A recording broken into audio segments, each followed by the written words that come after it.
अस्सलाम वालेकुम सर, मैंने टीवी है तो मेरी काफ़ी हालत खराब है गई है। तो किराए का मकान है मेरा, तो बच्चे भी छड़ के चले गए ने।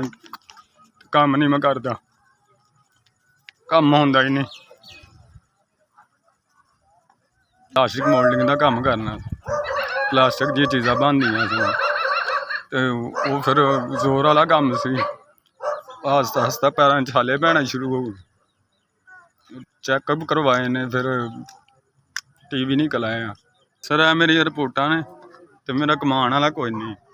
मेरी हेल्प करो, मेहरबानी तुहाडी। मैं बहुत मजबूर हैगा, तुहाडे वास्ते दुआ करांगे। खुदा तुहानू भला करे तुहाडा। हाँ जी, सलाम वालेकुम। 5000 रुपया दिता है। खुदा तुहाडे बच्चों नूं भी तुहानू भी तंदुरुस्ती देवे। बहुत बहुत मेहरबानी तुहाडी। मैं बीमार हाँ, तो तुसीं मेरी मदद की दवाइयां वास्ते। खुदा तुहानू बड़ी बड़ी तंदुरुस्ती देवे। तुहाडे बच्चों नूं भी तुहानू भी अल्लाह करे तुहानू किसी दी नज़र ना लगे।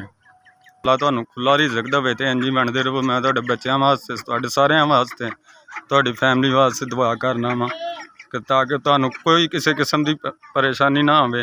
मत रखे अल्लाह तुहानू तरक्कियां कामयाबियां देवे। अल्लाह तुहानू इन्ना कुछ देवे, कदी कमी ना होवे। तुसीं मेरी 5000 की मदद की, तुहाडा बहुत बहुत शुक्रिया।